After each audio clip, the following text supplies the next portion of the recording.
Hey guys, welcome back to CLOWNFISH TV. This is Neon. I'm here with Geeky Sparkles. Yep. And we're going to talk about disruption and gatekeepers in the comic book industry and sort of talk about some of the things we see going on now and how it's the same story, the same sort of thing that we've been seeing in comics for years. It's just that it's getting a lot more attention now because it's affecting the mainstream more. So how are you doing today, Geeky? I'm fine so far. After she kicked my ass on Drawful last night. Yeah, well, I guess, know your place. I do know my place. So anyway, we're going to talk about kind of what's going on in comics right now, and this sort of dovetails with, we touched on a little bit with Alterna Comics, people doing crowdfunding for their own comics, and the comic book industry just seemingly having lost its mind on Twitter. And we're going to kind of tell you that this is really not anything new. We haven't seen it to the level we're seeing it now, but this actually has been going on for a while now. Yeah, we've seen this before. And we've seen it from the other side of the table. And the comic book industry, the mainstream comic book industry, really wants to create sort of a curated industry, vetted professionals, vetted readers, vetted projects. Yeah, but sometimes the vetting is very subjective. I'm just saying. I mean, because there are some people that are really great, and there's people that how the heck they can't even write a coherent sentence on Twitter. So how the heck they get to write books? So you mean the vetting? The vetting isn't really vetting as much as it is picking who they like and who their friends are. It's kind of like college with the professors, where everything was subjective. Your teacher liked you, you could crap on a canvas and get an A, and if they hated you, you could draw the next Mona Lisa and you still get a C. So it didn't, that's what it kind of reminds me of.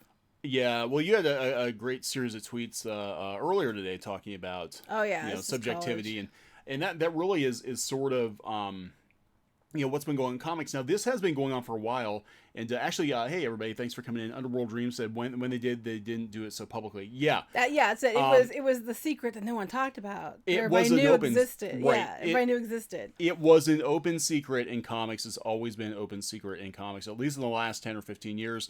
That to get a job in comics, you pretty much have to know the right people. And back then everybody knew it was happening, but then they'd say, oh no, it wasn't happening. They say it, no, and now they're just like, not only is it happening, we're gonna brag about it on the internet. Yeah, because now we're in charge. Yeah, exactly. This is basically where they are. I'm seeing a lot of people. I'm seeing a system threatened by disruption more so than ever, I think, because the economics are down. So okay, as long as you can defend it, you'll get an A. As long as you can defend it, you can do anything you want to do there, Matt.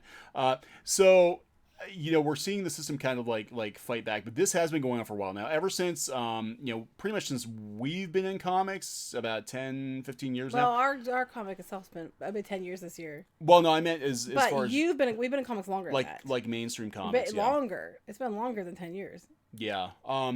So yeah, I guess it has been long. It's been about 15. As I say, it's probably more closer to 15. Hey, happy Sunday, everybody. So, okay, so back in the day, way back in the day, it used to be that if you got a job at Marvel or DC, normally you just would take a portfolio. You'd take writing samples. They would hire you. It was just like any other industry. They would hire talented people, and they hired talented people from all over the place, all different kinds of backgrounds, et cetera, et cetera, et cetera. That defeats the narrative of it. It's just now it's all about inclusion. It never was inclusive before, even though everybody's sad when people die people were doing it that were already included prior. Yeah. Anyway, so that's how it used to be. And then I'm going to say probably in the mid 2000s. Now, what seemed to happen in the mid 2000s is we did have sort of explosion in social media. We had a lot of people, getting on LiveJournal. I think a lot of the people who never used LiveJournal. But I saw all the pros. I'm making quote air quotes. The air quotes, yeah. They were on LiveJournal. Back in the day, LiveJournal had a pretty chatty, pie in the sky comics community. They were involved in manga when manga was really big in the U.S. with Tokyo Pop and stuff. They were involved in indie comics. They were involved in webcomics. Now here's the thing: webcomickers, are very, very familiar with this backlash against disruption. Okay, because webcomickers have been disrupting the mainstream comic book industry for damn near 20 years. Yeah, I was going to say it's probably about 20 years now. About 20 years. They've been flipping the bird to Marvel and DC for a long time. And you know, a lot of what we're seeing right now with, you know, all the stuff going on Twitter and certain publishers being blacklisted and all this garbage, this kind of happened with webcomics people. Not to this extent, but... Or not openly admitted. Not openly. I think openly is probably... It did happen, just probably, not openly. So what happened was, if you were doing webcomics, a lot of times, you know, the publishers would look down their noses. The creators working on those, you know, on Marvel and DC books would constantly refer to webcomics as being amateur hour. Yes. If you were lucky enough to be called amateur. Yeah. That, I mean, that was a compliment, actually, because they were calling it worse than that sometimes. Yeah. So, we'll talk about mainstream. We'll talk about quote unquote mainstream. This all publishing. ties together. This all ties together because it all ties together. The Live Journal crew back in the day, most of them wound up going to quote unquote mainstream publishing. Mm-hmm. It's that group of people. Yeah, we'll get to that. We're working around to it. And a lot of it was, you know, these are people who could not work for Marvel and DC, so they wound up, you know, working on like kids comics or other kinds of stuff.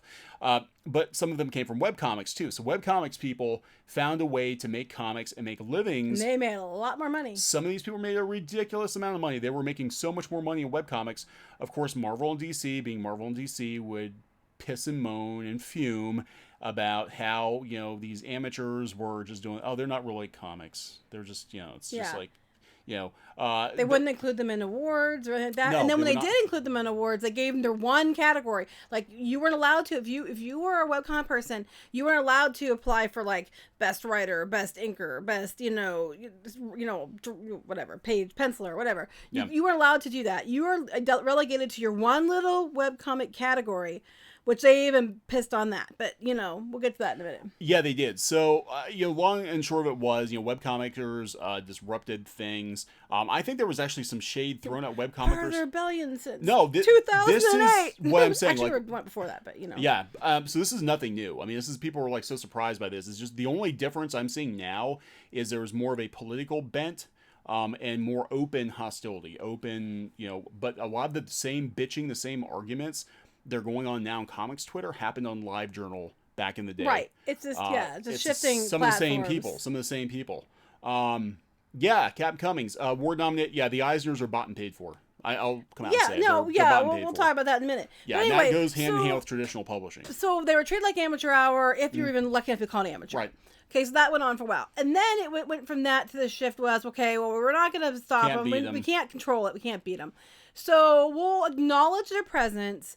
We'll pat them on the head, give them a category, but we're going to take it over anyway for the award show, awards and stuff. And then we're going to do a nice little public service and actually act like you're included. And a couple of our people are going to go out and start webcomics to make it seem like, and then they were so excited. So-and-so's doing a webcomic now like us. They're one of us. They're accepting us. They want to be part of us. No, what happened was... They sent spies. Well, no, it wasn't even that. While the webcomic people built up these business models that were working and were making money and it was working and they kept building up these things and doing great. These people are watching it and they're like, well, I am so-and-so from mainstream, so if they can do it, I'll waltz right in and do twice as better. You know, I can't even speak today. And they waltzed right in and a lot of them did not do well. Newsflash, they fell flat on their ass because they did not have a system build up that took care of them. The comic book industry, the way it is basically, you know, you've got people coming in on the backs of other people who have worked very, very hard to build up a brand or build up a publisher or build up a character, and they kind of waltz in and just take it over. A lot of them are caretakers. They're not caretakers. Where if you're a webcomic person, you had to be scrappy. You had to claw and fight, and you had to know how to do your website. You had to know how to do everything. Most people that yourself. You know, either work as a team or they work solo. And I mean, there's updates, social media, all of it. You had to know how to do it yourself. No one was like, send it over to marketing, let marketing handle it for you. You had to do your own damn crap, and you had to do it when you had to do it well, or you were going to get buried. And now, as time has gone on, webcomics used to be where there was like a few. Now you're like thousands a day are starting. And unless you stand out in some way, you get buried. But all those people on platforms like Webtoons, for example, have worked really hard to build these platforms up and make them noteworthy, give them the money they need. And now, oh, look, there's money again. And we're going to go and take over webcomics now. Yeah, and that's what happened was, and then okay, so webcomickers were making money, with advertising revenue with stores. They were self-publishing their books. They were doing webcomics. People were doing Patreon before Patreon was even a thing. Yeah, Patreon was started more for like YouTube and stuff, wasn't it? It was started for YouTube, but I mean, I'm talking. And things. Well, I'm talking that model. They had a lot of these webcomickers back in the late '90s, early 2000s had like plus clubs. Yes, they had they like did. give me a couple of bucks a month. I will give you exclusive content. Yep. Patreon lifted that from webcomics people because webcomics people had to figure out how to make it work on their own, 100% on their own. You wanted a book printed, you come up with the money. Right, you wanted right. this, you had to figure it out. And that was and before, they did. Yeah, and they were actually doing, crowdfunding before crowdfunding was the thing. A lot of them would take pre-orders for books to get. So a lot of what you're seeing, which is kind of normal now in indie comics, was really started by webcomics people who got shit on by Marvel and DC because they were doing an end run. They were like, well, you can't come to the party. So they're like, fine, screw you. We're going to start our own party. Right. And out of that came the Tumblr art people too, Yeah. which is kind of tying in now. They all came out of the webcomics movement, all these Tumblr comics and Tumblr people, but it was a lot different. They were second gen. I would consider them second because they're next gen. First generation webcomics people were entrepreneurs first. Right. Some of them maybe didn't have the like fantastic art skills or whatever, but they knew their way around the internet. Right. They knew marketing. The only way you were going to survive and actually make a living doing your comics, and a lot of these people were back in the day when you could with the ad revenue and stuff, is to be a business person. The people that came in after them, after the way was paved, after the way was was plowed, these were the people who just were like, oh well, I'm going to go get noticed doing webcomics, and that way was already. And but the money wasn't there. Right. But so they were about art first, and they were more about I want to say like themselves. They were more like, not that everybody was about themselves, but they were more about like, they didn't care about money. They just wanted to be like, they just wanted to be famous. They wanted the clicks. They wanted the likes. They wanted the whatever. Yeah. And then what happened was those people are the people that shifted into the mainstream comic publishers. So, which is why we have a complete shift on attention, on politics, on everything, because it's that second wave who really came, built on the backs of the first people, but didn't even have the business sense or the to make it social work. Or whatever you want to call it, to understand how to work with others. And well, I think here we go. I mean, I think it might actually be a Tumblr webcomics can't. The original webcomics creators weren't really e-begging. They would do plus clubs. They would sell T-shirts. They would sell books. They made it work. Most of it was literally ads and stuff. Yeah, too. and a lot of it though, I mean, the fact that they built something from the ground up is almost like dropping somebody off in the woods with a pocket knife and saying, "Here you go, figure it out." And that's what these people did. And I always have a hell of a lot of respect for the people who started their webcomics back in the late 90s, early 2000s, because they were the ones who cleared the way for everybody else. But again, you had a whole shift really started happening around mid 2000s. No, I wouldn't say it was after that. Well, these were the people. The Live Journal people started at the mid 2000s. Yeah, those people went to publishing. I'm talking about people going to mainstream comics like now. I think a lot of that didn't start until I would say 2012, 2011. It was, it's only been the last few years. Yeah. It's only been That's the last when you 4 or saw 5 these years. people going there. Now, the Live Journal people, what happened with them was a lot of them they end up going to the publishing. Yes. Like the publishing end of it. And I'll tell you what, this whole gatekeeper crap goes on at I'd say harsher over there than it even does at the Marvel DC level. Yeah, the Live Journal crew, which came in, they kind of came in with the publishing. When publishing was chasing manga, oh, thank you, Everett. You don't have to give us money. We're just trying to fill you guys in on where we see things like the other side of the table, like even taking the politics out of it. I mean, there are politics involved for sure, but I think it's a little more insidious. Deeper than that, yeah. It goes a lot deeper than that, and this is sort of the culmination, I think, of years and years and years of industry gatekeeping, and it's coming to a head now. Politics were sort of the catalyst for it, but it's definitely a catalyst, I'd say. Coming to a head. So the Live Journal people, and you're going to recognize some of the people from Live Journal. They're your a lot of the people who are working in blogging. Okay, they are our gatekeepers. Jennifer de Guzman actually came from Live Journal. I'm still trying to understand why comic journalists get a say on who gets to do what and what's okay and what's not when they don't create anything. They have, except for shitstorms, ingratiated themselves, a lot of them, and I keep using the worm tongue analogy from Lord of the Rings as you're trusted. Using that an awful lot. Yeah, I know, but they're like trusted advisors, taste makers, people who have who have been around for a while. Like nobody can tell, influencers. Like nobody can tell you what they actually do, just that they've been in the comic scene for a while. Okay, it doesn't mean they actually make the comics, but they've been in the scene. I don't know, but they're always a lot here. of trouble now, apparently. Yeah. So these people, were on LiveJournal. They sort of sprung up, when manga took off. Yeah. There was a big movement on LiveJournal. Well, that was a whole manga turned into a whole other situation. Right.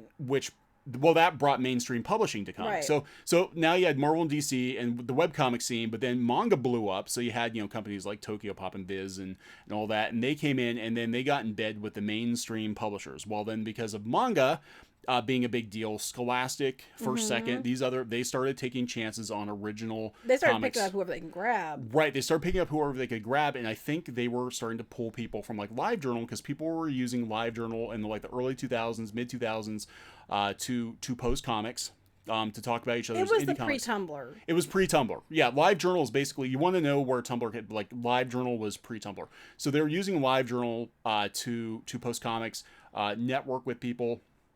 And a lot of these people who were manga fans already had inroads with the mainstream publishers, the Scholastics, the Abrams, First Second Books, which I don't even think became a thing until like the 2006 or something like that. So that's why you start to see kind of like comics like branching off into these like different directions. But again, so what happened was you had this kind of indie scene, you had the mainstream publishers coming in, and it was another like disruption of like, oh, graphic novels are disrupting things, manga's disrupting this. Yeah, now we have to make manga too. We're disrupting the floppies. Right, we're disrupting the floppies. So now we have to make manga too. We have to make graphic novels too, because that's what people want now. And there was a lot of crapping. I remember there being a lot of crapping on manga. There's a loud car. There goes a truck. This is why we do things live, so we can listen to trucks. So yeah, Dave Sim joined the fray. Oh my god! I saw something about it. I didn't really see what was going on. I don't even know what's going on with Dave Sim exactly, but he would have been. I always thought he would have been somebody who would have fought for free speech. But I think the way the industry is going now, I don't think anybody even knows what that is anymore. No, it's free speech as long as they're saying what they want to say and no one else is allowed to say anything else. Yeah, that's free speech. So we had the industry was kind of freaking out because there was disruption with graphic novels, and there was always Dave Sim is scripting EVS. Really? I don't know. That's interesting. Huh. Okay. Because he was all, I don't know. Okay, I'll have to look into that. I don't really know what's going on. I've been in and out this weekend. We were off and on. We were away this weekend. Dave Sim is scripting Cyberfrog. Holy shit. Really? Oh, that's interesting. Because Dave Sim, if you read article, and I'm taking a slight detour, and this is where I want to get back to, because this is what I'm seeing going on right now. The vibe I'm getting from all this disruption is very similar to the early 80s when, the direct market was just like becoming a thing. And you had guys like Dave Sim who disrupted things. They went and they published their own books. Everybody told them they couldn't do it. But they freaking did it because they were punk. They were like, they did it. And this is where I think comics are going to go again. I think comics, if they're going to survive, or they're going to have to go punk again, and you're going to have to tell the mainstream to go take a freaking leap. But it's not going to happen without without the mainstream freaking out, because you're attacking a system, and the antibodies are out in full force trying to. Oh my god, that's actually really freaking cool. Okay, so yeah, I'll have to look into that. Okay, that's pretty cool. I totally missed that. Okay, so. Anyway, so we had all these people coming in. Again, the mainstream comics kind of squealed and whatever. But I think that it was kind of like, well, if you can't beat them, join them. So they started hiring people from Webcomics and LiveJournal and Tumblr. And they brought with them... They picked the people who are more about likes than they were about actually, the company, because they didn't really have the They weren't very business business-minded, sense. but they might have a lot of followers. But one thing that companies are learning now, just because you have a lot of followers on Instagram or Tumblr or Twitter, does not, equal money. I think that there's and I think what's going on is I think the publishers are learning this. So they brought all these people in. I almost strikes me as like, Granddad doesn't know much about how the internet actually works. What's happening there? Tumblr. So they're relying on interns to like tell them who to hire or whatever. But once these people got in, then they started bringing their friends in, and then it went from being like, hey, we have an open door policy. Anyone who wants to work in comics can work in comics, and we encourage disruption. We encourage, thinking outside the box to, okay, well, we're in now, people, so we're just going to bring our friends in, and then we're going to vet, people to make sure that they're on our team, they're on our side, and then we watch the industry shrink and shrink and shrink. But they don't see it that way. They don't see it that way. They see it as curation. They know, like yeah, they see it, and comics. they don't think it's a bad thing. They don't see that ultimately the end game of this is that there's not going to be left to buy your books, because the people you're targeting are people are like you, yes, but you didn't buy the books. Why do you think they would buy the books? You know what I mean? Yeah. It's like they're more interested in pop culture. That's why their conventions are mostly pop culture cons anymore and not actual comic conventions anymore. Yeah. It's a shift. Yeah, it is a shift. So. Was watching the original My Little Pony movie. That's actually pretty cool. Yes, The smooze. Hey, thanks. Hey, Gibbons. Hey, we're all here. So anyway, what's going on now is we're seeing, I think, with the situation with Comicsgate, I don't even think, I don't see this as being limited to the Comicsgate people. I think what's going on now is we are going to see sort of the industry turned on its freaking head again. And the last time has happened. It's happened before. Many times. It has, but not with this much noise. Well, you didn't have the internet like it is today. Magnify so the I mean, screeching, the people that were in there knew what was going on, but then most people were just like, "Oh, it's okay, it's all fine here," and they're like, "Okay, it's all fine here" because I said so. Now it's like you've got people out of control, just shooting their mouth off on every social media. Social media is great, but social media is terrible at the same time. Yeah. And even if it isn't that bad, it's magnifying it tenfold, and then people will get misinformation. They jump on misinformation, and they're like, "Well, I'm gonna go learn so and so because they talked to so and so," and it's just a big effing mess. I think, I mean, my personal opinion, now, I pulled up this article from I need to go to Three Rivers Con. We were trying to go to Three Rivers. Yeah, I want to go there. Yeah, Three Rivers. Yeah. Yeah, the Wizard killed the Pittsburgh. Yeah, last one, I was a guest there, and it was like, oh my God. They were actually like bribing old ladies on Groupon to come to Pittsburgh Comic Con. It was so sad. Okay, so here's an article about the untold history of Wizard, and when Wizard happened, which basically kind of kicked off like the 90s comic scene as we, at least people my age remember it, and I think we're sort of in the last gasps of that. But there was a lot of people that were really upset about Wizard Comics and like Rockstar comic creators and this whole thing, speculation, all that in the late 80s, early 90s, that Wizard kind of had a huge part in bringing about. But we wouldn't have the convention scene the way that we do now without Wizard. And there were a lot of positives actually came out of that. Real quick, I want to interrupt for a second. You said big Comic Cons are worthless. Everything's double the cost. That's true. Actually, I prefer small conventions. Yeah. Because I think it's a lot, you can talk to people a lot better. You don't have people come in the door and they're running right for the $80 a photo things. It's actually about comics or about art or about something like that. And it just seems we always do better at smaller shows because people want books. people want to be there because they want to do. They're interested in the medium, not because they're interested in so and so who was on a B-list show 10 years ago. Anyway, continue. No, that's okay, because I think Wizard also kind of brought about the modern comic book convention, but then sort of also killed it at the same time, right. But I don't think New York Comic Con and San Diego would be there right now without Wizard, which is a good thing or a bad thing depending on what. I mean, comics are dead last on the list of things that people go for. But what we're seeing now is, I think, honestly, with the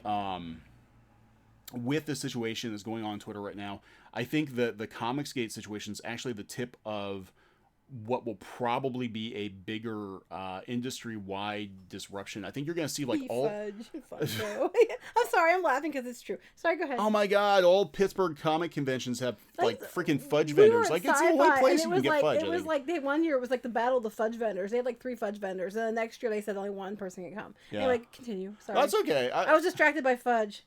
That's okay. So what I mean, this is a personal opinion, but I think what's going to happen is all of the disruption from webcomics, from digital comics, all this disruption from mainstream, it's kind of already chipped away at the traditional comic book industry. And I think what's going to happen is, we're going to see Comicsgate be part of a bigger something. And I don't even know what that's going to be, but I think we're going to see more indie creators, which is not a bad thing, from all over the political I think spectrum. That's what got comics was failing before. I think the indie is what got comics back on track when these new fresh companies showed up with these new fresh look at things that weren't all superheroes or whatever. That kind of saved it the last time and then brought it back around. And now I think we're going to see that again.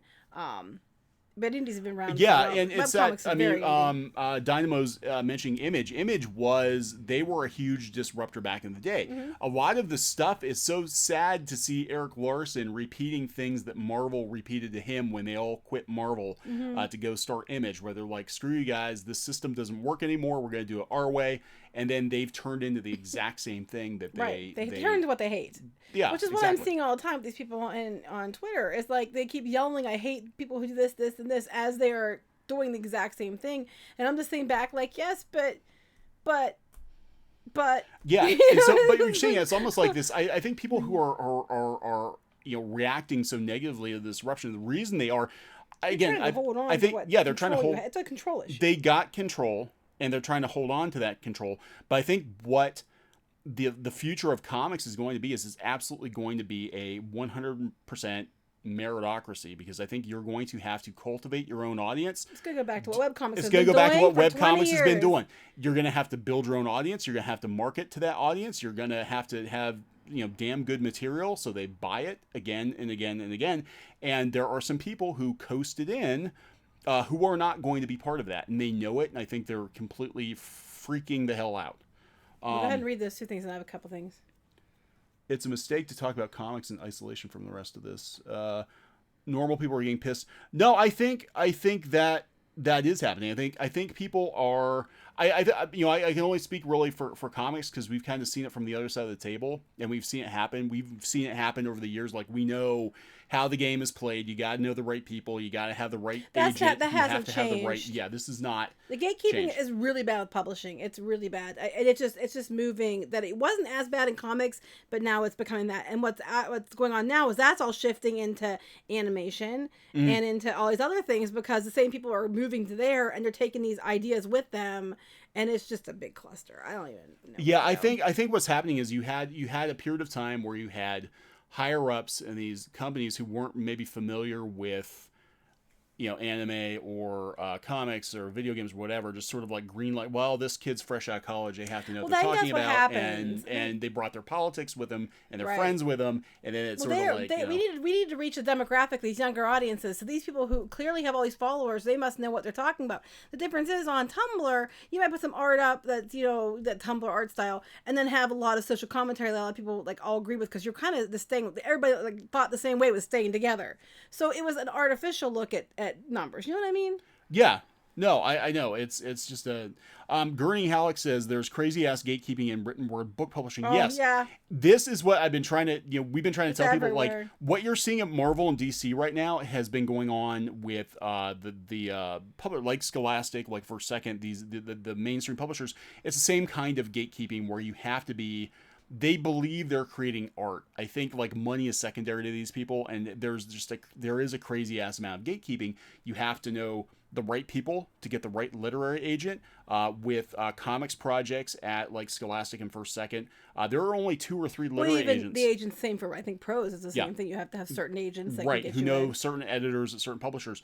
But with the comic book, the graphic novel projects at those publishers, there are only 2 or 3 literary agents that handle comic books that have an in. There's a lot of agents that handle prose, but as far as comics, there are not many, and they are all friends. Most of them are friends. Yeah, most of them are friends.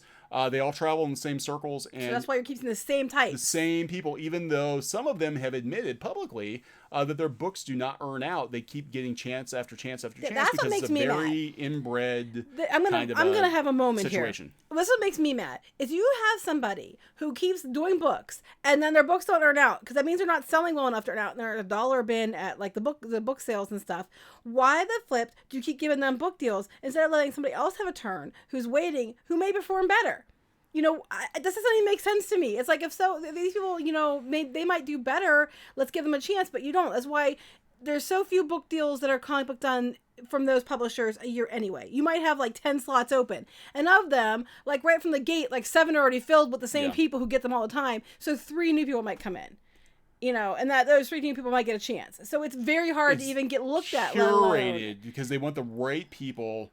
And then now they've extended that to Marvel and DC. Oh, thank you, Rika. Thank you so much. I can assure you they're well aware of anime and manga and are terrified of the billion-dollar industry that makes up anime and manga they can't touch. Oh, I'm sure. I have heard from multiple. I mean, we're into pretty heavy in anime, but we're not like uber fans. But we have been invited to anime conventions before. We have a lot of friends who are very into anime, and they've told us they're like, if they think they can walk into anime like they did comics and gaming, they're in for a rude awakening, because anime people are not gonna put up with this shit. Well, and they want to take them down. Not. Like things happened. I'm not gonna bring up examples right now, but like things happened with some of the manga publishers that as soon as they thought they could do something they could nag on, they did that to take them down, so they got them out of their way. Yeah. You know, that's why some places imploded. Are we from the Pittsburgh area? Yes. Yes, we are. We are. Love Pittsburgh. So, someone at moment PCC quad trying to keep up with this. So it's basically, you know, Steel City is Steel City's trash. Yeah, we don't even do Steel City do it anymore. We used to do Steel City. It's all fudge and antiques and we did Pittsburgh Comic Con too, but we did Steel City for a while, and we don't do it anymore. So it got really weird. It got really, like, he was like, he made you have to set up on Thursday now, and if you didn't set up on Thursday, you forfeit your spot, and it was just They're very weird. They were like following people on social. They were kind of like following people on social media to make sure they weren't bad mouthing the convention. We had a friend in comics Webcomics that actually used the logo to promote the show that he was going to be there. He used their logo to promote the show that he was coming. He was very excited. He bought an artist table. He was like actually promoting them, and he got a cease and desist letter because he was using their logo. But he was promoting them. God, I know. So they got really weird. But anyway, you're in Pittsburgh. Okay, cool. Yeah, there's a lot of comic conventions in Pittsburgh. But yeah, anyway, what's you know, I think people are pushing back now. But it's like anything else. Like, I like the zoo too. We got Disney World more than we got Kennywood though. Honestly, I haven't been to Kennywood in so many years. I don't think our kids have ever been to Kennywood. 10 times since we've been to Kennywood.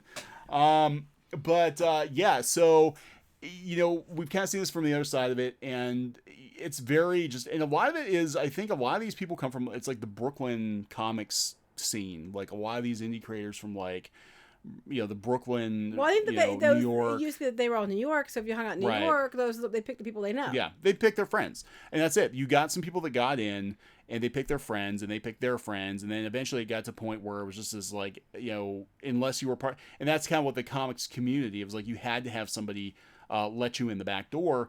It never used to be that way. I mean, sorry. God. Sorry. Who are we talking sorry, about? My maturity level to shut up. Oh wait, I almost got in a fight with one of the organizers for breaking out early. One time there was a blizzard, and it was a few years ago. You probably remember, like in December, there was really bad snow, and we don't live in Pittsburgh. We live driving distance though, and we had to drive home, and it was a little ways, and we like left because it was you know, bad weather, and we left, and then we almost got in trouble for that because we dared leave early, and it's like we left early because there was a blizzard.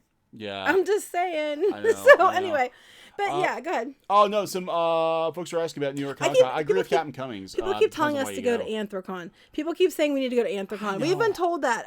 Joe has told us that too. Yeah, Joe. Joe told us a couple times we need to go to Anthrocon. Anyway, go ahead. But yeah, it's I think what we're gonna see, you know, the fallout from this is, I think we're gonna see a return to meritocracy, a return to like the punk style of making comics, of making independent comics, of being gritty, of being tough, of being a business person on top of being an artist. I think we're gonna see that, and I think that terrifies people who are in charge right now, because a lot of them did not get in on merit. A lot of them got in because of who they knew. Right. Or they had a lot of, like followers because of social media followers. Yes. So I was just reading this. No, I did not hear about the SJW corn maze in Johnstown. We were actually looking for corn mazes to go to. I'll make sure not to go to that one. SJW corn maze. And then I was real quick. I know we're jumping around, but I was going to say about the Pittsburgh, about Steel City. We did Steel City until last year, and if you were at Steel City, we didn't actually do comics at Steel City. We sell everything but comics. Well, actually, you did a couple times. You did the Disney. I brought my Disney stuff, and I had, you know, I mean, I can't say it was a complete bust because I did have people drop some serious coin on covers, but right. He was in the back in Artist Alley doing it a couple times, but I was out front in row B, and the person that had those pillows, they had like the character character pillows and stuff that you see walking around the clear bags, that was me, because comics don't really go. Comics don't sell. Comic conventions. So Geeky was selling her I sold pillows. Stuff. But to be fair, that used to be more of a toy. It was a toy show. Yeah, so, it was more. It used to be a toy show. Yeah. Okay. So anyway, back to my point, which I keep getting distracted. I promise I'll be good. No, that's okay. No, I'm just trying to say, like, where I see things going, and I see this, and it's actually kind of exciting. I think it's kind of exciting. I think what's going to happen is, we're going to return to old school indie comics. I was going to bring DIY. That you were very excited now. You were very down on comics. You were very down on wanting to even do stuff because you thought, what's the point? I'm never going to get a chance because it's already set in stone who gets turn. We had such a shitty experience with mainstream publishing. Yes. Personally, we got dicked around so hard by... not going to drop names, but we did have our agent was actually one of the agents who represents a lot of the people who are very vocally against Comicsgate right now, by the way. But this was a couple of years ago. We parted ways with this agent, but we jumped through so many hoops. We flew to shows, make sure we got to hobnob with the right people and do the right thing and say the right things and be the right, and we just were not the right kind of people, and it was heartbreaking to get that close. No, I'll be honest. The reason we weren't the right kind of people was because we were married and and we were straight and white, and I'm gonna say that because that is what, at the end of the day, that's what it came down to. We had our comic when its peak. Our webcomic, we were getting like 1 million page views a month, and we had all kinds of people within the industry going to bat for us to reboot the series as it published. Mm-hmm. And yeah, we got these really vague answers as to why we couldn't. I know that's why, because other comments that were made. And it was so weird though, because like we were dropped, and immediately the person, because they said, first of all, we were stalled out. First of all, it doesn't take 6 months to get the pitch ready to be sent out, especially when we had everything ready. He waited 6 months to do it, got gigs for other people, and then when it didn't go anywhere because he stalled out too long and everything else, then it turned around and immediately got rid of us. And then I'm looking at the people that were picked up right after us, and I'm telling you, they're pitching the problem nearly was identical projects. Well, no, those ones they were. I'm talking about something else. But I'm saying I think the problem was because we weren't the right kind of people. We were actually signed in, was about 2012, 2013, and it was just as this like major change was happening in the kinds of people that got book deals. And yeah, it was a very odd. The whole experience was very odd, and like I kept telling you he was stalling us on purpose.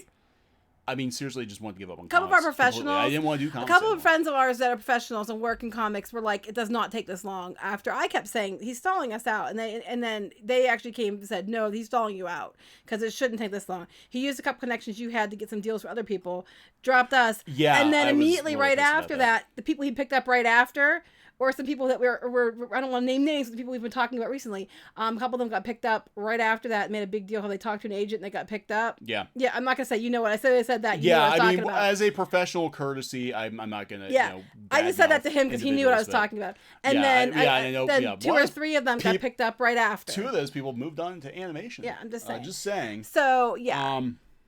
So basically...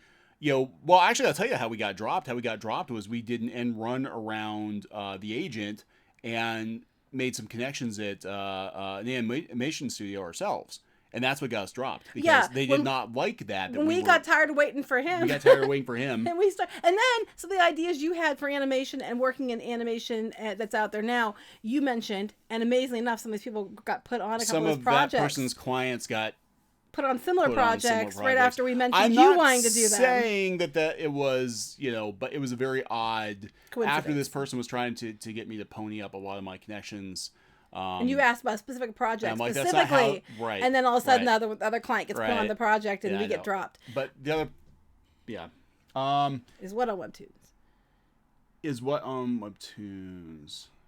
Yeah, and I agree with Captain Cummings. Normal married people are hard to control, especially normal married people. Oh, we're hard to control in general? Yeah, we are. Well, no, because we talked about the one agent who actually has placed a lot of people at Scholastic flat out said we weren't the right kind of people. Yeah, they said because we're too difficult. Well, that's after this person spent a good 2 hours telling us everything that's wrong with us.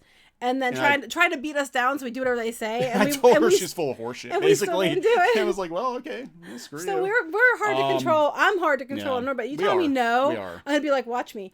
I used to drive my parents nuts. But anyway, we're hard to control to begin with. But are you Italian? No, I'm not Italian. No, no, Oh, asking the okay. doctor. I'm like, I don't know.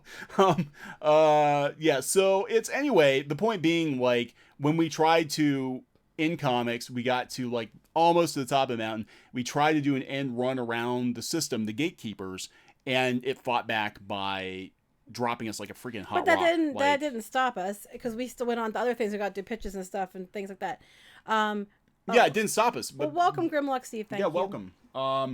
Oh, Ed dropped the Bright Wise. Yeah, the Bright Wisers are getting shit now too. Now here's the thing. I mean, I think at this point, like if you're going to buck against the established comic book system right now, whether it's Marvel and DC and that system, or it's the graphic novel traditional publishing system, or even webtoons. I honestly think webtoons is part of it's becoming part of this system now. It's almost like they couldn't beat webcomics, so they basically ran webcomics out of business and took over with webtoons. And now they're letting the people that are ruining everything else into webcomics. They're placing their own people in webcomics now too. So, I think if comics has a fighting chance, and these comics are probably going to fail because they don't, they don't appeal to the what people actually want. I don't understand what's so wrong with mass appeal. Like, and this is webcomic circles too. You talk to people about you'd be like, well, maybe if you wouldn't make your so specific to a specific audience, like you're making a comic that only people who knit sweaters about dogs would like to read. Don't you think maybe you're limiting yourself? Or like, why do not have any money? Why do I not have readers? It's like, well, maybe if you didn't make a comic about dog, sweater knitting, ladies that make dog sweaters, you wouldn't be, shoehorned this little tiny demographic. What's wrong with mass appeal? It seems like that people are like allergic to mass appeal. Yeah, and it's almost like they're trying really hard to be very edgy, but they're shrinking the industry. They're making comics for themselves and their friends, and a lot of them are making comics based on their own life experience, which is limited. I mean, you see all these books coming out there like, it's my sad life story. Well, nobody gives a shit about your sad life story. The Eisners, which are bought and sold by the publishers, it's a real shame too, because Will Eisner was a capitalist. I mean, he was freaking, that dude knew how to make money when nobody else could make money. He would even say he'd take somebody who wasn't as good an artist but to get it done over somebody who was, the Picasso of their time, because actually Picasso could draw well. He just chose not to. Yeah. Anyway, well, Eisner went where the money was, and he was as innovative for his storytelling as his money making ability. He was very good at making money even during the friggin' Depression. Like, the guy could make money, and then they have the awards basically based on people who seem to have an aversion to making money. The webcomic thing, it became digital comics, and then one time someone got nominated for like a 10-page something that was, a hot button topic for politics and he got nominated. It was 10 pages, and it wasn't even a webcomic. It was a digital comic because he was of the publisher. I mean, so when I say they took the one category webcomics had away, they did. You weren't allowed to be in other categories. You only had to stay to your one category, and even that became these people. So it's a joke. Did you see this? Manager of my local comic shop, this is coming from CD, told me specifically I shouldn't have anything to do with Comicsgate. Thank you, Mark. You don't have to keep doing that. Where am I? Because they're Nazis. Since I'm an artist, he said, I don't want to make the list. There is the list that doesn't a list. Exist? No, there's a list. There absolutely is a list. There's a legitimate, I don't know if it's physical, but it's like on a Google Doc. It's out there. And trust me, to maintain control, the system is going out there, and they're making sure all the tastemakers, editors, publishers have a copy of the list. And this extends beyond CG. We can't say that. It's a C word. That's a C word in comics. You can't say it. This extends beyond politics. This extends beyond Comicsgate. Comicsgate has just just shown a huge spotlight on a problem that was already there. Yeah. And they kicked the door in by making the amount. It's the amount of money. I mean, the politics had something to do with it, but the amount blown it off of money until that point is what really pissed and these that's people when off. they ramped it up big time. Because you don't think IDW could use an extra $1 million? Yeah, IDW could. Okay, Mark, thank you so much. Comics alone are a niche audience. You have to make it mass appeal or die. Right. Yes, that's what we always. Absolutely. And I bring this up before. I brought this up before. We had an analogy that comics is a giant pie. Actually, if you consider all of entertainment a huge pie, of all of entertainment, books are a smaller part of the pie, and of books, then you have comic books, or even a smaller part of the pie, and of that you have web webcomics, which is even a tiny little sliver, like barely visible of the pie. So you're already like deck stacked against you. So why the hell would you make it harder on yourself? Because you can control it easier. You can curate it. A lot of these people, I think, I mean, comics is an art form, but I think they think it's strictly an art form. They want to keep it small and oh, Rob Zombie, thank you. You didn't have to do that. Oh my God, giving you $5 just for saying that. There's nothing wrong with mass appeal. That's the only thing that's going to save comics at this point is go big or go home. Because right now, we've been saying that though before this even started. We've been saying this for I think that podcast, at least 10 years. When did you put that podcast out about the shrinking webcomics pie? It was years ago. 5 or 6 years ago. We saw, not to be like, we're not trying to be like, oh my God, we saw this, guys, but no. We did. The same problems that Comicsgate and the anime communities are seeing now. This started with webcomics. Like, comics has almost been like intentionally trying to burn itself to the ground for at least a decade. Anytime there's any kind of disruption, they freak the hell out. I don't know what to do. They don't know what to do. Oh, quick. Let's do webcomics too, and let's hire the webcomics people away. Quick, where's the money? Go do quick, that. Where's the money? Let's go find money. Without any experience, without any basis of, anything. Let's go do that. Oh, we have Doug Ernst in here too. Wow, Doug Ernst and Captain Cummings. Thank you for showing up. This is really freaking cool. But what we're telling you is like this problem. This rabbit hole goes a lot deeper than Comicsgate. And it's not new. It's not new. But Comicsgate just sort of like took got the public's eye fixated. No, it wasn't even just that. It was the money. It brought the points, and then it started the problem. And then when I think the money is the true issue. I think had they had not been mobilized into dollars, I think they wouldn't have cared. They would have just assumed it was going to go away, not worry about it. Right. But I think as soon as the money showed up and the money, was a large enough amount to be, worth noticing and then it became a bigger issue. I think. I don't know. I could be wrong, but I think you're right, because I think what's going on is they tried to paint this like, oh, well, this is just a bunch of just rando guys in the internet complaining. It's a political thing. They're complaining. They'll never get, this guy's going to launch his Indiegogo. He's going to fall flat in his ass, and that'll be the end of it. We'll laugh him off and be like, remember that time that guy tried to do his own comic book? What a cluster that was. And then, like, freaking, you get some other people in, you get Ethan Van Sciver, you've got $1 million+ and it's like, oh, shit. And think about it. After that is when they really started pushing the Nazi thing. Yes. It was before that, but really got really bad after that. That's when that got started pushed like a whole bunch. And then, then it was like, before it was like, okay, they're annoying, they shouldn't be saying. And sometimes I think the comments were made that shouldn't have been made. I really do. But, it became from just, people trolling each other or, and saying, calling out, here's the problem, here's why. I'm going to make sure people are aware of this too. There's money involved. And now that there's money involved, and it's a lot of money. Well, that's when we have to start making sure book deals get lost. That's when we have to start calling the comic shops and saying, don't take their comics. That's when we start the whole Nazi narrative. That's where it gets, pardon my French, fucking insidious. Because I have never seen the comic book industry has done some really underhanded shit in the past behind closed doors. I have never seen them freak out publicly. I mean, they're having a meltdown in public. I mean, the fact that they're going, like, they can't even say, like, look, we don't agree with these guys on YouTube, but let them do their books, whatever, who the hell cares? Yeah, no one's going to buy them, so they're no one's going to buy these Nazi books, they know people are going to buy them, and they're trying to shut down distribution. They're trying to shut down media coverage. They're trying now if you even so much as look cross-eyed at these guys or even agree with them 50%, you're put on a blacklist. Alternative Comics. Sure. After this one, for sure, we're on the list. If we weren't on it, you were already on them. it. I don't care. I've been on the list. Fuck them. I don't care.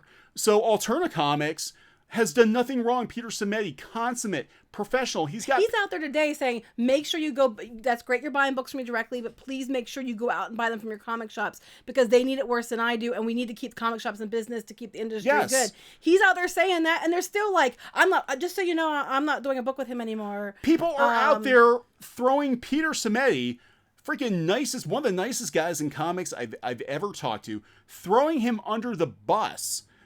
People that he's published for years are throwing him under the bus because they don't want to be on the naughty list. Well, that's it. They don't be on the naughty list. I'm like, what in the hell is wrong with you? Because here's what's going to happen. What's going to happen is whatever this is, and I think it's going to go beyond, Comicsgate. It's going to go beyond being a political thing, and it's going to blow up into massive, massive disruption of the comic book industry from the top down. And frankly, people, if you're throwing guys like Peter Simeti under the bus, you are on the wrong side of it, because you're not going to have a job. Because guys like Peter Simeti are going to kick the shit out of the comic book industry. He's a professional, and he understands that, you know what, people from all different walks of life buy my comics, and if they're going to tell me they like my book, I'm not going to sit there and say, I can't say, not thank you to you, because I shouldn't even have sold you that book. That's just stupid. I'm sure people like, we use Walmart, for example. The people that are in charge of Walmart, I'm sure they have a political view different than some of their customers. You don't see them when they go to their checkout like, okay, let me look up your name and make sure you voted the right way, or I can't sell you stuff at Walmart. You know what I mean? It's just, if every business did that, right, they'd be out of business. And I just can't, maybe because we came from a business end, which I'm going to recommend right now. I'm taking a minute to recommend. If you want to do comics on your own, make sure you have some business know-how, because you're going to be doing it from the ground up yourself. Because you're not, most likely, if you're on this one, not going to get hooked up with a publisher anytime soon. So you're going to be built from the ground up. That means you have to take care of everything. So you need to have that business sense. So make sure you take some classes on it, you watch some videos online, you do whatever, but make sure you have that before you start anything, because you're going to need it. But I had a point, I lost it. But anyway, no, carry on. No, it's just, this whole thing, yeah, and there are so many people coming out now that I think they need to come out. I can tell you because we have friends in the comic book industry. We have private conversations with people working in comics right now that are scared shitless to say anything. Well, yeah, they agree they can't say anything. They're afraid they're going to lose their jobs. And what's going to have to happen is more people are going to have to come out and be like, no, you know what? This comic book industry is not working. We need to build a better mousetrap. Well, that's going to happen no matter what. That's going to happen. It's going to happen no matter what. Makini9, thank you. You guys don't have to keep giving us money. We're just on here to hear ourselves talk. No, really. And get blocked. They're throwing him under the bus as they're driving it. Hearing about this has to be worrying for anyone who wants to make comics of their own. Yes and no, because honestly, you don't need the bus to make comics on your own. We actually have done things, and we've said this before any of this even started, like got really bad. We've been saying you don't need the gatekeepers. You don't need that. With the way the internet is now, social media is a blessing and a curse. And the way the internet is now, you don't need them to go. You can start tomorrow and go build your comic and start tomorrow and do it. It's hard. It's very hard. I'm going to tell you now. And it's harder now than it was when we started, because there are so many more people out there. But you can do it. You can totally do it. You do not need them to do it. No, they want you to think you need them. And the fact that they're even going so far as to try to shut down the distribution channels, which is batshit crazy, probably illegal, just shows you how desperate the American comic book industry is right now. How desperate these people are to hold on to the scraps that they have left. Well, what I'd like to see change, and it seems to me it's changing. What I like to see change is the one problem I think webcomics had, and I think comics industry had too, was the incestuous nature, especially of webcomics. And what we mean by that is, there was like, everybody's doing comics, and the common advice they say is, well, go join message boards and go make friends with the creators, which I don't disagree with. I mean, do that just because it's fun to talk to other people. But what had happened is everybody they started following everybody else's webcomics, and then it just became the same people just recycling the money, recycling the follows, recycling everything. And what you need to do, and what we tried to do, and actually worked for us, was you have to reach out to other places and advertise other places and go other places that, outside the box, to bring people in that weren't there before, because all that's happening is everybody's just, and I think with the social media, with all this, it's the same people. You know what I mean? It's the lists are going out to all the people related, and it's still the same thing. You're not getting outside people in. So if you can reach across and you can get outside people coming in, I think that's a good thing. Yeah, because the problem with comics is it has stopped becoming a mainstream entertainment option, because it's just basically people who want to make comics reading comics by people who are already making comics, and it's one giant circle jerk. We call them fudgy starfish. Fudgy starfish. I read a comment butthole. Here. I'm sorry, I better clarify. We call the butthole fudgy starfish. Which actually, this is worrying. Peter Simeti joined Miller's live chat for a minute yesterday and sounded borderline suicide. Guy, I hope he's okay. He could just be tired too. He's been selling the shit out of books. He's busy. He has been selling a lot of books. Sold a lot.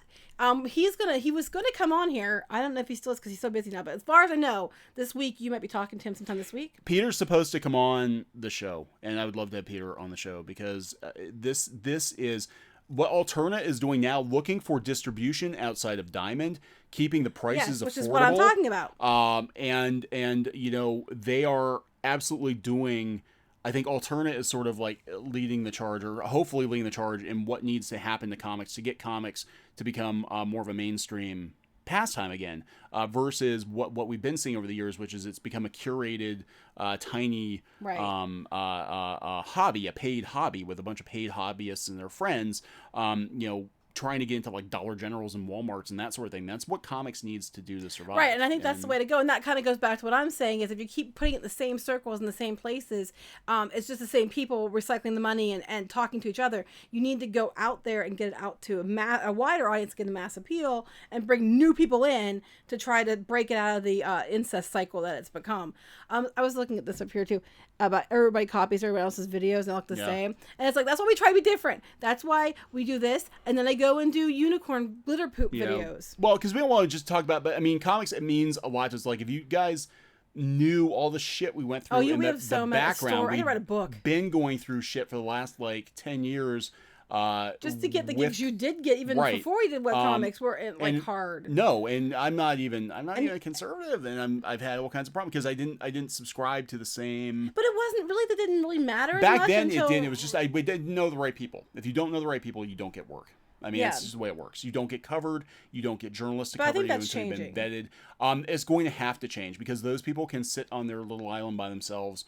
And that's why they're freaking out. So the Nazi narrative, that whole thing is basically just to throw shade, and they're doing it. I mean, it's so insidious. They're doing it in the mainstream press. Like every day you're seeing these new ridiculous articles being written to try to, convince the masses of this change in comics being this horrible, awful thing, right? This political thing. Well, it's not just that. It's basically if you even seem like you're remotely listening to anything anybody else has to say besides them, it's like the Amish shunning, where you're going to be put on a list and you're shunned from the group because you accidentally retweeted this one person's post, and he is a friend of a friend of a friend of somebody in the CG community. So you are now banned, and they're so afraid of that they're just like they're publicly coming out, and it's like, I renounce Comicsgate in public. I renounce any association. Please let me keep my job.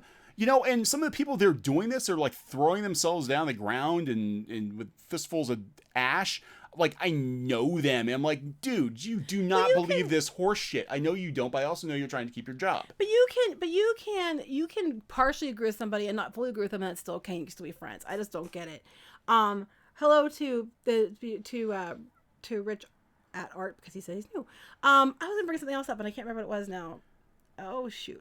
Go ahead, keep talking. Hey, there's a familiar face. The press is part of the problem. It's all incestuous, needs to be burnt down. Yeah. And rebuilt. Yes, and this happened with gamers too, where you had like these wannabes that were acting as quote unquote journalists, smack talking or backing up their friends. We're seeing the same thing in comics press, actually going out to the same damn gaming sites that started Gamergate in the first place, like Polygon, and spreading a bunch of misinformation and lies. And anytime this movement starts picking up momentum, here come the same like 5 or 6 journalists, same 5 or 6 websites, because it hits Google News and it becomes factual because, oh my god, Polygon said it. Like Polygon, like Peter Thiel needs to come out and just like buy Polygon and be done with it. But the whole world would be better off without Polygon. That was something else, and I can't remember what it was either. Sorry, I keep thinking of these things. I'm like, oh, that's a good one, and then I sorry, it's just we were all like, I'm trying to keep up the comments too. Crap, I can't remember what I was gonna say, and it was actually really relevant, but now I can't remember. I think Captain Cummings, what's going on with a lot of the people now that are sort of coming out and being like, yeah, I'm against Comicsgate, is basically because they are 40-somethings with families and they don't want to lose their jobs. It's gotten to peak crazy. Secure to begin with. They're not secure to begin with, and comics jobs are getting harder and harder to get. And if you're a middle-aged white dude, like, you've got a big freaking target on your forehead and right out of the gate. Like, you're not the right kind of people. You're not the right kind of people to be working in comics. And if you slip up once, you're gone. This is why I think you're seeing so many people like, Dan Slott and Mark Waid, like, freaking out in public because they know, you're a dude of a certain age. You're just not cool. You're just a dude in general. Yeah, you're just not cool. So, it's getting ridiculous. And I can't remember what I was gonna say. I was gonna say something, and I can't remember what it was. I'm sorry, I didn't mean to. Well, keep talking. I'm sure. Who reads Bleeding Cool? I don't think as many people read Bleeding Cool as Bleeding Cool would have you believe. You know, it's really funny because everybody used to talk about what a joke Bleeding Cool was. Remember, Yes. like back in the day before. Oh, we they were hated shunned, Bleeding Cool. Everybody hated Bleeding Cool. They were like the Inquirer of comics journalism, and now they're trying to be more. They're trying to do a little more than they're stretching out to other things. Like they're trying to get into culture. gaming. They're trying to get into like general pop culture. Which that just says to me that they see comics as shrinking, and we've Right. got to reach out and expand into other areas because you have to. It's like Comic-Cons. Labor Day weekend when everybody's got their Harleys out. Oh no, it's time to impress the ladies with their revving engines because obviously it's because they're driving by our house and they know. Like I said here. before, when their engines rev, the girls just can't stand it. They just fall all over you. But yeah, Bleeding Cool is I really think it's coasting on fumes. I think Bleeding Cool has to. My personal opinion is at this point, Bleeding Cool has to mine outrage because that's the only way it gets traffic. Because you look at the interaction on social media with Bleeding Cool, you look at they have their numbers hidden on one of the major stat sites. I think it's Quantcast. That's usually a red flag. That's a red right flag. there. So I'm like, either they could be like getting like traffic from, because I mean the purpose of most of these sites is to grow the site to a certain size and then sell it to some big corporate conglomerate. But Quantcast, I think they have their stats hidden, so we have no idea how much traffic Bleeding Cool actually legitimately gets. But you look at like Twitter and Facebook, they do not get much interaction. No. I think they're sort of like, I mean, I think comicbook.com and CBR have all completely eclipsed Bleeding Cool, and they're just kind of hanging on at this point. I remember I was going to say about the one thing. You were talking about like the industry freaking out about the indies, and it's kind of like what happened with YouTube and the TV studios and things when people started switching to YouTube. Our kids watch YouTube. They don't watch regular television. They watch YouTube. And their favorite shows are always on YouTube. And that's what happened there when people started switching more to YouTube, and everybody freaked out. Or like, or Netflix or Hulu and those kind of things. Sure. Internet providers and the cable ISPs, companies, they all flipped out. Yeah, they all freaked out, and they all like were trying to throw everything they could at it, trying to sway people from going there, to throttle you, to keep you from going there, and eventually just realized that they weren't going to win, so they'll just join in. But it's the same kind of idea, like with YouTube and and Netflix. The same thing happened there as it's right. It's It's disruption. They're afraid of disruption, so they slander and backstab and do everything they can do to keep control. And that's, I think, what we're seeing here. Bounding in the Comics is competitive in traffic with Bleeding Cool. I actually believe that. I think Bounding in the Comics might, because they're actually picking up momentum. House Pets. I do know House Pets. Okay, I haven't read it in years. So no, I haven't. I know what it is. Yes. And Bleeding Cool doesn't get any interaction. Probably make decent money because of their website. Yeah, you can make decent money on web if you have the right traffic. If you're a blog, you're more likely. If directly. if you're selling direct ads or you're a blog, you're going to have You're going to have better ads than if you're a webcomic or something like that. Yeah. I saw something up there I was going to say something about, and I forget what it was now. BuzzFeed's asking for donations. That doesn't surprise me at all. BuzzFeed is like... someone had said, James Cole said, what if you combine webcomics with YouTube? Hey, well, we'll let you know. We're working on it. So, speaking of YouTube, talk about Chad Tronic. Oh, Chad Tronic. I want to slam Chad Tronic. No, you said about combining webcomics and comics. Okay, I'll talk about Chad Tronic. With YouTube. Mark, thank you so much. Again, God, why did you guys have... Clearly, you don't work in comics because you guys have like all this money. Can anyone explain how creators who stole money from crowdfunding managed to get real jobs in this industry? I don't think they look at that. I think the comic book industry kind of looks at, like, okay, that's cool. I don't think they look at crowdfunded books as being like real things. Just to be completely honest, I don't think they do. I think they kind of look at it as like, I don't know. Well, a lot of times they'll tell you too with webcomics that they'll say, well, okay, we don't want that. What do you have that's new? Because it's already been done. So I think a lot of times the crowdfunding is like, okay, that's great. But a lot of times when they bring them over, it's to work on something else because they don't. Yeah, that happens too. They'll redo the book or something. That's happened a couple of times. They know the right people. Okay, so. Oh, you were saying about so Chad Tronic has a YouTube channel. I don't know if my kids watch him sometimes, and mostly he got big by making fun of other people's videos on YouTube, and doing toy things and that. Well, now he's got a company now, and he's going to put out comic books and toys. Yeah. So he's going to do comics now. Chad Tronic is going to get into comics. And he's doing action figures that are like Teenage Mutant Ninja Turtles, except it's food. Yeah. They look like Street Sharks, but with food. Zoe Quinn, they're banking on the name. Here's the thing. Like, you can do...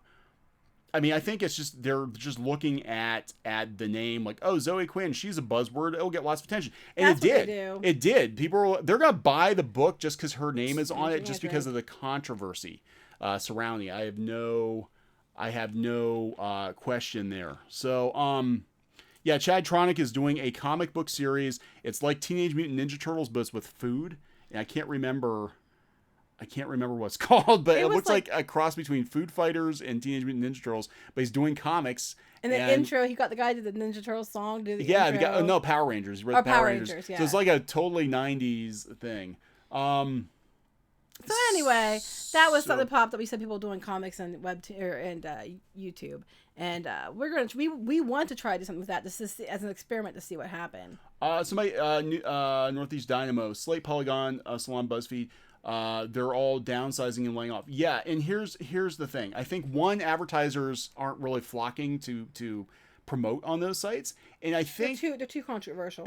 Right, and I think what's going on too is, when you cultivate an audience of avowed socialists who don't like money, chances are they're not going to support you financially. And most of their audience doesn't have the money. And that kind of happened in webcomics there for a while, where the early adopters of webcomics would actually support the creators, but then as we got to webcomics 2.0 with the Tumblr audience and stuff like that, they wouldn't support the creators financially because they were in college themselves and they were hoping to get into comics. So it was just that you had a bunch of like the idea was you go make friends with these people and you support them by talking to them and sharing and then promoting your own comic. That was kind of the idea how it got around. So no one was actually spending. No one actually was buying any. There wasn't really money coming into it. The money that was being recycled, and it was just. You know what I'm saying? Yeah. You're not answering. You're too busy reading. So. No, I was trying to catch up with people because we have a bunch of comments. But yeah, it's kind of like, it's basically, we joked in webcomics toward the end of like the regular webcomics, it seemed like you had like webcomics creators and wannabe webcomics creators, and everybody was just reading everybody else's work, and everybody wanted to get paid doing comics. So nobody was actually paying any money at all unless there's some benefit in it for them for their own stuff. It was really weird, and this is kind of how comics got to. I think how it got to where it's at right now is a lot of those people came over to the mainstream. He's reading. That's why I got quiet. Yeah, sorry. Marvel going all food channel. What?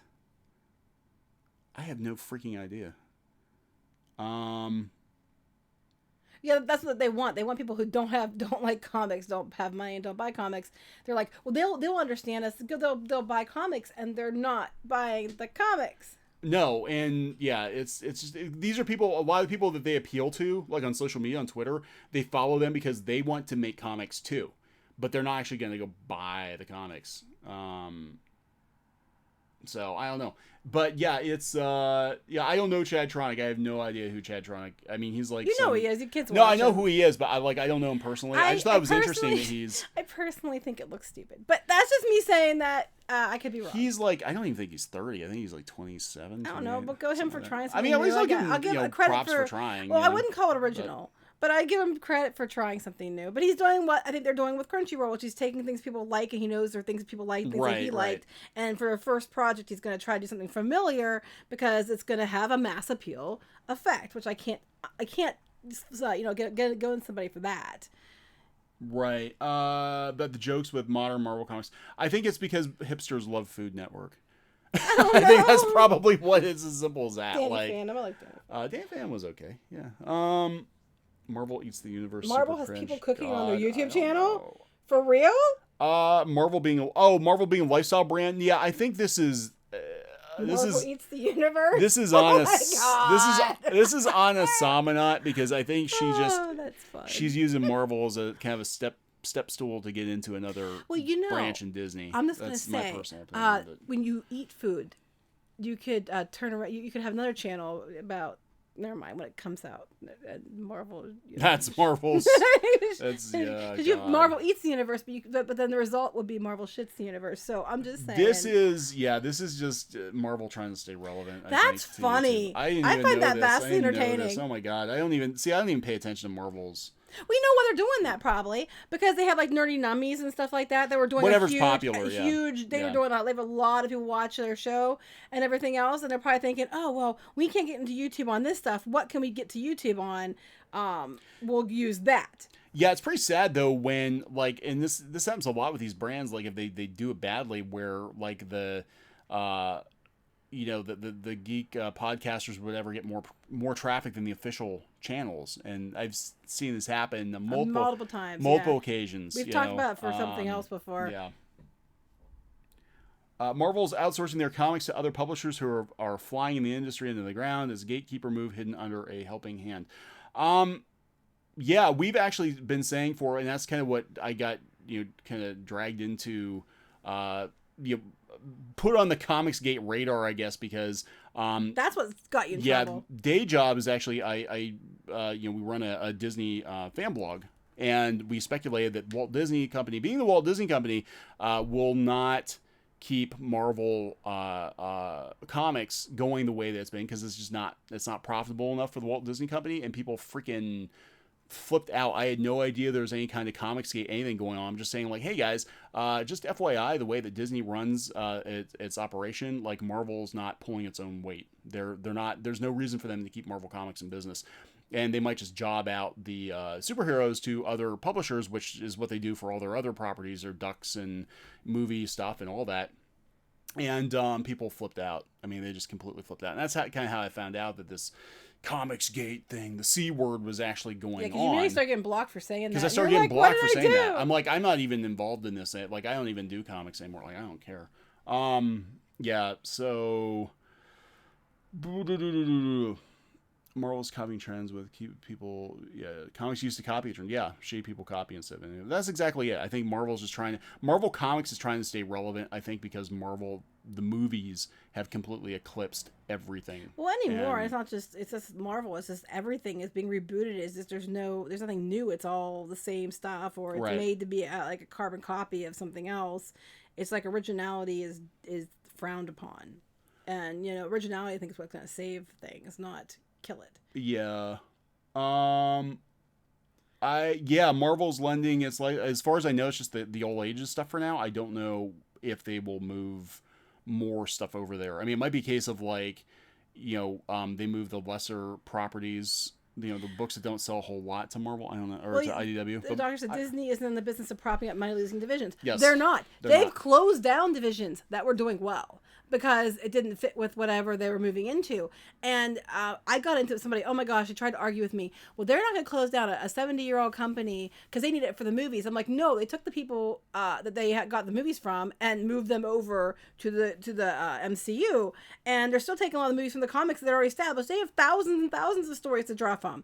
They can take from any of those things if people are going to like it. You don't need to keep it going. I could totally see them doing it, especially now that they're going to be losing money on Hulu. Yep. And they're losing money taking out stuff from Netflix. They're losing $300 million a year on Netflix. And they're going to do this new channel. It's not going to start, and that's going to be money lost. The streaming service is going to be the money lost to begin with. They just got in a big trouble with some stuff in Anaheim with Disneyland and losing some money there. They lost almost $300 million. Disney is going to be hurting for cash going into next fiscal year. They just bought Fox stuff. Yeah. They're going to be cash strapped. They're going to have to do something. And upping the ticket prices and adding a couple more like extra morning hour things is not going to be enough to make up the difference. So they're going to have to look at what they can outsource, what they can sell, what they can chop. And I'm just saying, and it would not surprise me if Disney at some point in the very near future pulled the plug on Marvel Comics as a publishing outfit and turned it into a brand management. Excuse me, just outsourced all the comics. Someone's keep essential. Sana Aman's real editor-in-chief of Marvel. Yes, this is true. We've said that a couple times. She's batshit crazy. Well, I don't know about that, but she is the editor. CB is looking. He's too busy looking for good egg rolls. CB had his balls twisted off over that name thing. What? He did. Ever since that happened, because look what happened. Like, he was canceling books left and right. He went in guns blazing, and then as soon as that pen name thing came out, guess what? He's fetching coffee for Sana Amina. Well, didn't he just have a thing saying that we need to turn the politics down and people were having a fit about it? He's saying that because it's close to the end of the fiscal year, and he's going to try to look for right now. They're having his half-off sale. Yeah, they're blowing Amazon out and the door. Comixology, and they did it before. But they do this. They always do it this time of year for a reason, because the fiscal year ends, and they're trying to up their numbers as much as they can at the end to try to look like they're more profitable, because you have to look good or you're not going to stay in business. That's just the way it is. Yeah. Wait till Stan Lee dies to pull the plug on Marvel. Sadly, I don't think that's gonna be too far off. But yeah, I honestly think Marvel's just coasting on fumes at this point. Neon, did you hear that Sony Pictures making Yes. 7 or 8 movies about Spider-Man and his amazing friends? Yes. Yeah, I think that sounds dumb. Without Spider-Man, They're trying I to be think the it's Marvel stupid. MCU, I think it's but- stupid. It's like they're trying to build their own Marvel universe out the back door. Yeah, without Spider. Without Spider-Man, you So, know, like, anyway. hey, I know we gave you guys Spider-Man back, but we got all these great supporting characters we can make movies of. Like, who gives a shit? Nobody cares. Yeah, Disney just bought Fox. Disney is, you know, they're going to be hurting going to the next fiscal year. They're losing, you know, before they've even started, they're betting everything on this streaming service. This Netflix competitor, they're taking their stuff off of Netflix. They're spending a ridiculous amount of money on Fox. They spent like double on Fox what they intended to. They're losing credits from their theme parks. They're going to be in huge, huge debt just going into the next fiscal year. And yeah, it would not surprise me if they're like, yeah, we can't afford to pay the comics people anymore because they're not pulling their weight. So we're done. Who knows? Who knows what's going to happen? So they're actually doing a huge sale on Comixology right now. Yeah. For Marvel books because it's close to the end of the fiscal year and they're all freaking out. They did it last year too. They're trying to get their numbers up. I mean, that's what it is. That's not to them only. That's a normal company move. Most companies do. Yeah.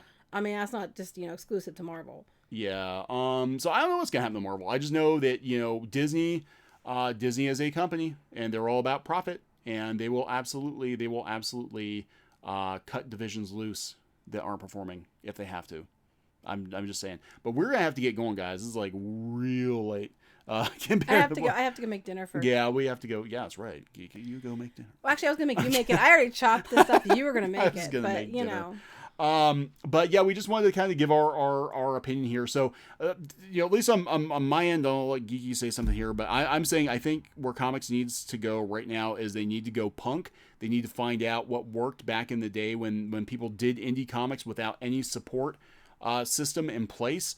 Where they because that's going to happen. Like the media is going to be against you. The publishers are going to be against you. Other creators are going to be against you. Diamond might even be against you. So, for the people who are trying to make comics outside the system, you're going to have to figure out a way to handle like all of that yourselves. Yeah, but that's not new. Webcomics have been doing it for years. It's not new. Webcomics have been doing it. And they've done it well for years. So I think that's what people need to do. If you really want to do it, don't think you can't, because you can. Yeah, you can do it. You just got to be smart about how you do it. You're going to have to grow a pair, everybody, even the women. You're going to have to grow a pair because they're going to make it as hard as possible. But you look at the success stories from that like punk era of comics, and you've got Ninja Turtles, Cerebus. You've got, and the fact that Dave Sims working on Cyberfrog is like, holy shit. I mean, this guy knows how to do comics outside the establishment. And right, and that's what you need to do. And it's just, I must agree with you what you have to say. This is not a new thing. This has happened many times before. I'd call it like a renaissance. It's like the renaissance that happens over and over. Indies, yeah. And it happens every so many years. So I guess it's heading that way again. And I have no words. I don't know what to tell you. I mean, I'm sure after this I'm blocked for sure too. But I've been blocked. I don't really give a shit. I really don't care. Whatever. I don't even know what to say anymore. I mean, it's just gonna be it's gonna be interesting to watch how this happens, because I think this is kind of like the make or break moment for comics. Like, if comics is gonna survive, it's gonna be up to indie creators to keep the momentum up, and it's gonna be bigger than Comicsgate. It's gonna be other people from all over the place, kind of joining in and like making indie comics.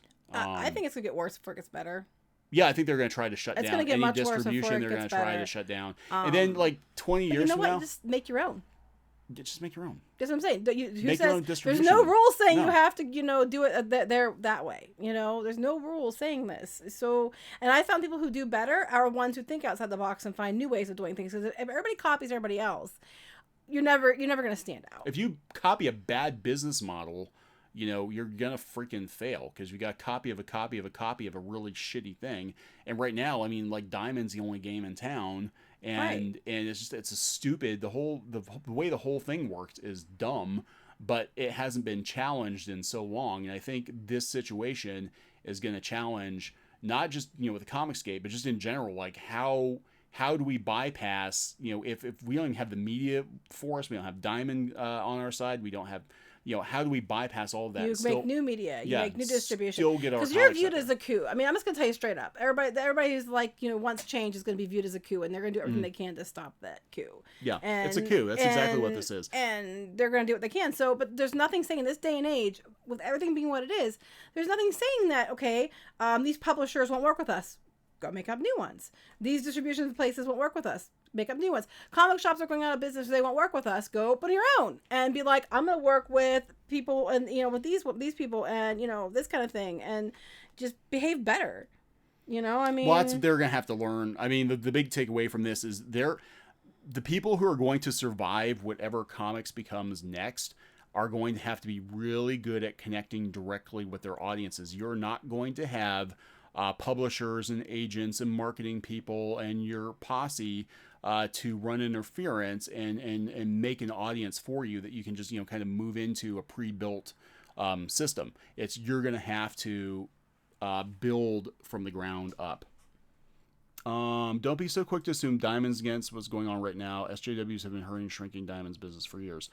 Yeah, I mean, they might not be. I mean, Diamond, I think, will take anybody's money, but it would not surprise me if knowing some of the people that work at Diamond, if there isn't some interference that's going to be run at Diamond. Yeah, I don't know. I guarantee you there's, because they've already got people like at Kickstarter even who are there to allow certain people in and certain people not. Yeah, they basically have people who are tastemakers. They just made a big announcement a couple months ago. They have a new person in charge of comics at Kickstarter, and her job is to vet projects that come through to make sure that they're a higher standard of comic project.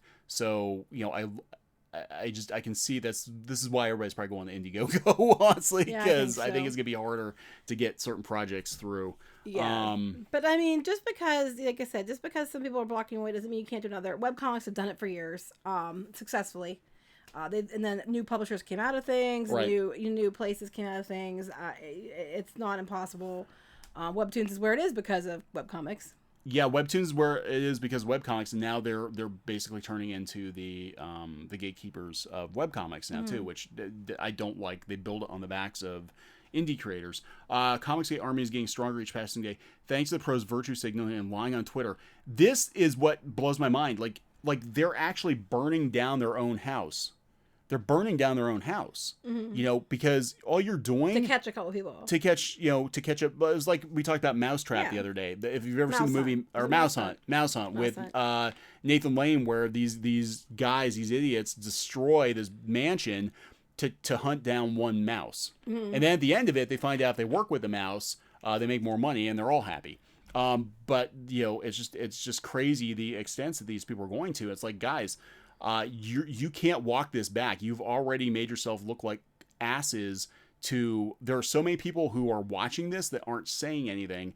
And trust me, there are retailers and fans and other professionals watching this shit show that are making judgment calls based on the online behavior. Yeah, I think standards vetting based on quality or political correctness. I honestly think it's based more on political correctness. However, that being said, there are people in there that are very good. They still might not be politically the same side as you, or they might be, they're part of the group that's out there, blocking everybody. But there are some people there who would have gotten in by merit because they were very good. Yeah, I think, but I do think now it's more about who checking off certain boxes than it is about putting out really quality. Yeah, and I think that's just kind of the danger you run into on any extreme is be like, well, all of these people are bad or all of those people are bad, and this is what the fact that they're simplifying it is like, well, anybody who supports this Comicsgate, they don't even know what Comicsgate is. They have no idea what it is. I don't even know what Comicsgate knows what it is yet, but it's basically just anything that they look at dissent, they automatically lump in with Comicsgate, and the term Nazi for whatever reason, because that clearly goes together. Yeah, clearly. So I think what is going to happen out of this, which will benefit anyone who actually wants to make comics, is that anybody is going to be able to make any kind of comic they want to be able to make. But you're also going to have to learn to connect with your audiences more directly. And you may not have quite the safety net that, has been in place so far. Well, welcome to our world. Yeah, welcome to webcomics, welcome to our indie world. comics. This is the way it's been. It's just going to be more like the only way you're going to survive in comics now is to be punk. Do you guys think it's too late to get into comics for someone who's in their late 20s? No. I do not. I think things are happening now. Clearly, people still want to buy comics. We're looking at the amount of money that's being diverted into crowdfunding campaigns. You know, I would say your best bet is do not bank on Marvel or DC. Don't try to get in with a publisher, but try to build your own project, because I think that's really where... But it's not too late. Yeah. We didn't even start ours until we were... Our own one until we were 30s. Mid-30s. Yeah, so, you know, we did pretty good with it. So, no, I do not believe that is too late. I say just do it. I don't care how old you are. If you want to do it, you can do it. Just try.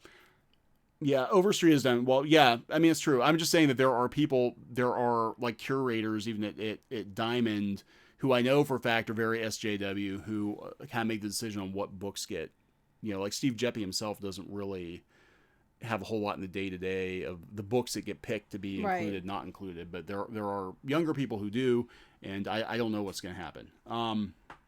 So yes, you need a diverse skill set. I always recommend having a different job, at least to get started. Do not just give up everything and say I'm going to make comics tomorrow, and then you wonder why you can't pay your bills. Don't ever do that. That's the biggest mistake. Don't ever do that. I did a whole. If you look in the I think we did a whole other episode where I talk about that, didn't I? Yeah, we did. We actually have Clownfish Radio. If you go out, we haven't updated in like forever, but we actually had some podcast about 3 or 4 years ago on... I liked our intro. Buckle up, Buttercup. Buckle up, Buttercup. Clownfish Radio podcast, if you can find it out there. But we did talk about... Yeah, we did talk about webcomics. We pissed a lot of people off in webcomics. We didn't mean to. Pissed off so many people. You tell people the truth and they don't like it. They don't like it. People don't like it. All right. So... Okay, we're going to wrap this up because it's getting late. But...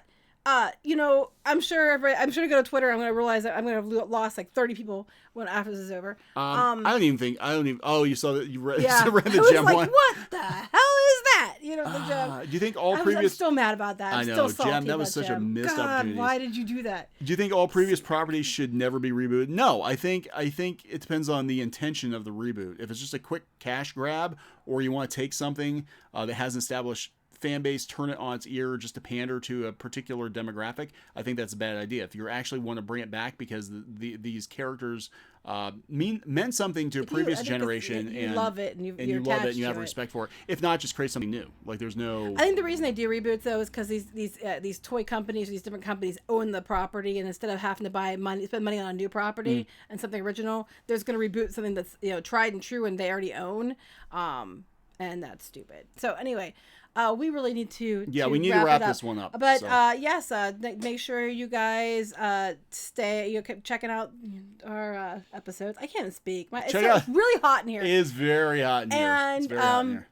But we felt like we had to go live on this one because, you know, we were having people come to us now and being like, people that work in the industry, they're like, oh my God, you would not believe what pros are saying to each other behind the scenes. Like you might have when there's not someone listening to right. You've got people like virtue signaling, you know, whatever. Yeah, Comicsgate's bad. Okay, whatever. But the reality is, there's so many more people. I think they're waiting back to see if this thing flies, if they can jump ship from Marvel and DC or Image or where the hell they're trapped at right now.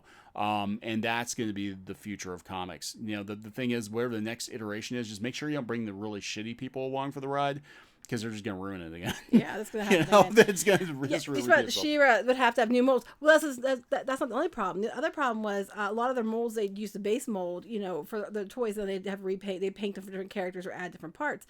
The new ones with all these new body types is going to mean every toy needs a mold, and that's expensive. Yeah, Mattel loved to reuse parts. Like you look at Masters of the Universe, and they reuse parts all that time. So I'm wondering how that's going to go. But anyway, But what was I gonna say? Just make sure you if you want to try it, go ahead and try it. Definitely make sure you have some business background going into it. Do not just go in blind. You can check out our comic if you want to. It's actually online for free. Yeah. So yeah, just go to shadowbinders.com. Yeah, we're looking hopefully to bring it back from the dead. We're just trying to figure out how to do it, what makes sense. And we're going to be doing more YouTube videos, gaming videos, art We do videos. lots of things. We don't just, whine We're about trying comics. we don't want to just whine about comics, but it's kind of interesting to sit here, kind of sit in the sidelines and watch this shit go down, because this is what we've been saying for years. It's like, look, it's finally happening. Yeah, if you go back and look at some of our old, on the Clownfish Radio, we've been saying this before it happened. Like, we're like, you have to watch it because of this, this, and this, and here it comes. Yeah. So it's gonna be an escape pod, I think. The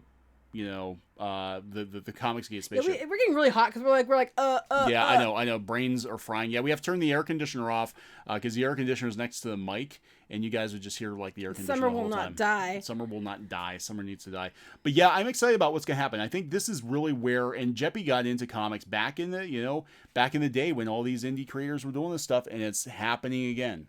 That's my opinion. It's happening again, and this might be what kind of saves comics, I think, is if you get more indie creators putting on some shit. I'm thinking these things are pushing these messages. That's okay if you want to do your own thing and you want to make your own characters, you want to push your own message. That's fine. But if there's already an established character and you're hired to be the custodian, to be the person who takes over the writing duties or art duties of this character, that character is still an entity that is its own entity. You weren't supposed to just change it because it fits you.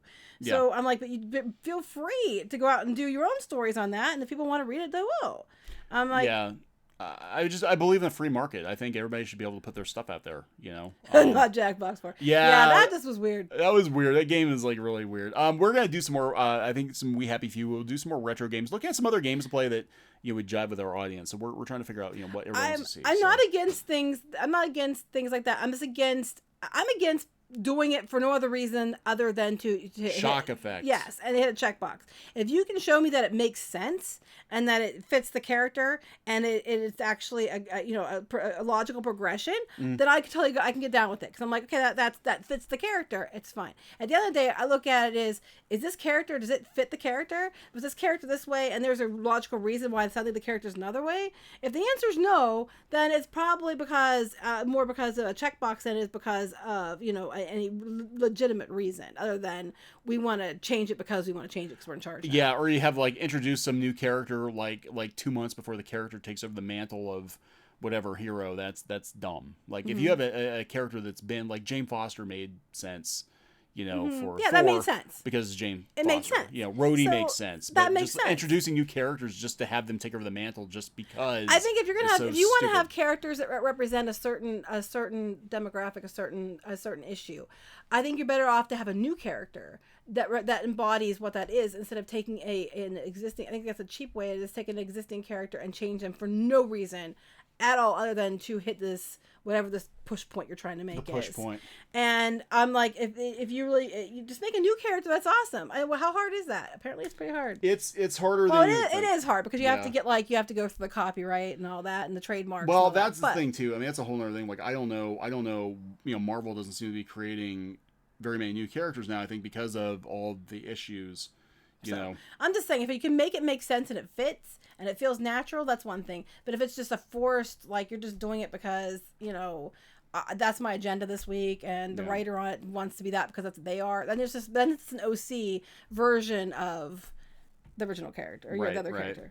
Okay, so we're gonna be going. You said if you're gonna wrap it up, I gotta make a snack. Come back. I know. I know. I'm looking at him we gotta. Okay, we gotta go. We are leaving. Thank you so much for watching. Thank you for the super chats. You did not have to do that, but thank you. Just trying to give our 2 cents on this because we see things happening now that are actually pretty exciting, and I think I'm gonna go see if my Twitter numbers went down. Oh God, probably. Who cares? I'm just joking, but yeah. Yeah, I think this is gonna lead. I think all of this now is going to lead to bigger things later. Hopefully, so that's the hope. All right. We'll see you guys later. Bye. See ya. Bye.